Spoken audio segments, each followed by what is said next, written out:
আজ আমরা শুনবো মা বিপত্তারিণীর কাহিনী, জানবো বাংলায় পালিত হওয়া এই বিপত্তারিণী ব্রত ও লাল ডোরের মাহাত্ম্য, জানবো মহা সংকট থেকে দেবী কিভাবে রক্ষা করেছিলেন তার পরম ভক্তকে। চলুন জেনে নেওয়া যাক। তার আগে আপনি যদি মায়ের ভক্ত হয়ে থাকেন তাহলে অবশ্যই আমাদের চ্যানেলটি সাবস্ক্রাইব করে আমাদের পরিবারের সদস্য হয়ে যান। তাহলে চলুন শুরু করা যাক। মা আদ্যা শক্তি মহামায়া, তিনি শক্তিরূপা, একাধারে তিনিই আবার মাতৃরূপাও।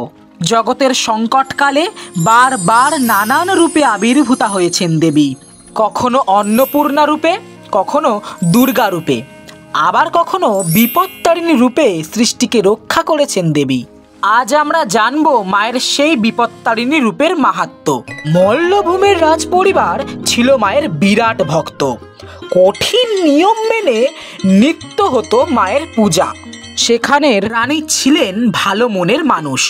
একবার এক মুচিনির সাথে তার আলাপ হয়। ধীরে ধীরে সেই আলাপ পরিণত হয় বন্ধুত্বে। মুচিনি নিজেকে খুব ভাগ্যবতী মনে করতেন, কারণ স্বয়ং রানী তাকে সখী বানিয়েছেন।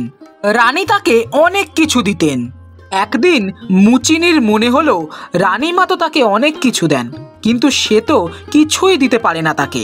তাই মুচিনি রানীমাকে গিয়ে বললেন, রানীমা, আপনি তো আমাকে অনেক কিছুই দেন, কিন্তু আমি তো গরিব মানুষ, তাই আপনাকে দেওয়ার মতন তো আমার কাছে কিছুই নেই।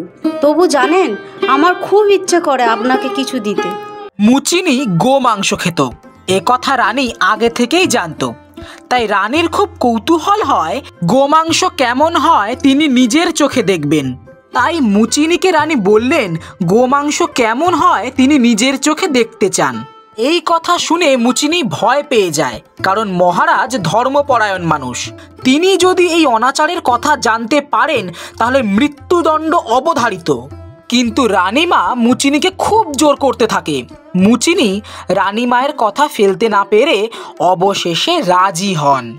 একদিন মুচিনি খুব যত্ন সহকারে গোমাংস রান্না করে নিয়ে এলেন রাজবাড়িতে। তারপর লুকিয়ে লুকিয়ে নিয়ে গেলেন রানীমায়ের কাছে।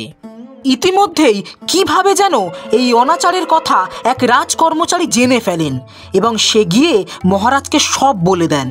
সব কথা শুনে মহারাজ খুব রেগে যান এবং ক্রোধের বশে ছুটে আসেন অন্দরমহলের দিকে। ভয়ে রানী গোমাংসের পাত্রটি আঁচলের তলায় লুকিয়ে নেন এবং চোখ বুজে মাকে মনে মনে ডাকতে থাকেন। রানী ছিলেন মায়ের পরম ভক্ত, তাই মা তাকে সাহায্য না করে থাকতে পারেন? মা রানীকে অভয় দিয়ে বললেন, তোমায় আমি রক্ষা করব। তোমার পাত্রে যে গোমাংস রয়েছে তা এক্ষুনি পুষ্পে পরিবর্তন হবে। এরপর রাজা ঘরে এসে রানীর আঁচল সরিয়ে দেখেন কোথায় গোমাংস। আঁচলের নিচ থেকে বেরিয়ে এলো এক পাত্র লাল জবা। তা দেখে রাজা অনুতপ্ত হয়ে রানীর কাছে ক্ষমা চাইলেন। মায়ের দয়ায় বিপদমুক্ত হলো রানী। পরে দেবীর আদেশে রানী শুরু করলেন বিপত্তারিণী ব্রত। তবে থেকে আষাঢ় মাসের শুক্লা তৃতীয়া থেকে নবমী তিথির মধ্যে শনিবার ও মঙ্গলবার এই 2 দিন করা হয় মা বিপত্তারিণীর পূজা। যে ব্যক্তি মা বিপত্তারিণীর লাল ডোর ধারণ করেন বলা হয় তাদের বিপদ থেকে রক্ষা করেন স্বয়ং দেবী। মা যে আমাদের মমতাময়ী, করুণাময়ী, তিনি সকল বিপদ থেকে রক্ষা করেন তার সন্তানদের। তাই অবশ্যই কমেন্টে জয় মা বিপত্তারিণী লিখতে ভুলবেন না। আর এরকমই তথ্য জানতে হলে আমাদের চ্যানেলটি সাবস্ক্রাইব করে নিন। খুব শীঘ্রই আসবো আবার একটা নতুন ভিডিও নিয়ে। আজকের মতো বিদায়।